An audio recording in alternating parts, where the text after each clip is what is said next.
Hello friends, welcome back to my channel. இன்றைக்கி நம்ம என்ன பார்க்க போகிறோம்னா, எங்கே வந்திருக்கோம்னா நம்ம கீரை தோட்டத்துக்கு வந்திருக்கோம். எங்கள் வீட்டில் உள்ள கீரை தோட்டம் பாருங்கள், அது எவ்வளோ செழிப்பாக அழகாக வளர்ந்துருக்குன்னு. இந்த பாத்தி ஃபுல்லுமே கீரை தான், தண்டங்கீரை. நல்லா சுவையாக இருக்கும், அவ்வளோ சத்தும் கூட. அதனால் இப்போ அதை அறுவடை செஞ்சு கீரை பொரியல் எப்படி பண்ணலான்னு பார்க்க போகிறோம். இது பாருங்கள் எவ்வளோ செழிப்பாக பச்சை பசேன்னு இருக்குது. வாங்க நம்ம அதை பொரியல் செய்யலாம்.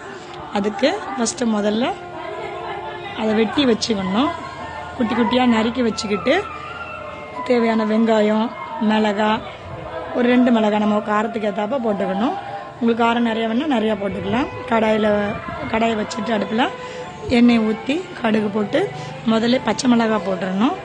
பச்சை மிளகாய் போட்டால் கொஞ்சம் நல்லா வாசமாக இருக்கும். அது பச்சை மிளகாய் போட்டு அதுக்கப்புறம் வெங்காயம் போட்டு வெங்காயத்துக்கு தேவையான உப்பு, கொஞ்சோண்டு உப்பும் சேர்த்து நல்லா வதக்கணும். நல்லா வதங்கின பிறகு பொன்னிறமான பிறகு நம்ம வெட்டி வச்சுருக்கோம்ல அந்த கீரை, அதை போடணும். வெட்டி வச்சுருக்க கீரையை உள்ளே போட்டுட்டு நல்லா கிளறி விடணும். கிளறி விட்டுட்டு நமக்கு தேவையான அளவு தண்ணி தொளிக்கணும். தண்ணி ஊற்றக்கூடாது, தண்ணி தொளிக்கணும். ஒரு 2 கை போல் தண்ணியை தொளிச்சுட்டு அதுக்கப்புறம் மூடி வச்சு நல்லா கிண்டி விடணும். அதுக்கப்புறம் நல்லா செக் பண்ணி பார்க்கணும் அது வெந்துட்டான்னு.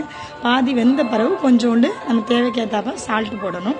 அந்த உப்பு போட்ட அப்புறமா திருப்பி கொஞ்சம் நேரம் மூடி வச்சிடணும். அதுக்கு கிளறி விட்டு மூடி வச்சுட்டு அதுக்கப்புறம் பார்த்து நல்லா வெந்த பிறகு தேங்காய் பூ போட்டு இறக்கிற வேண்டியதான். அவ்வளோதான், நம்ம தேவையான கீரை பொரியல் ரெடி.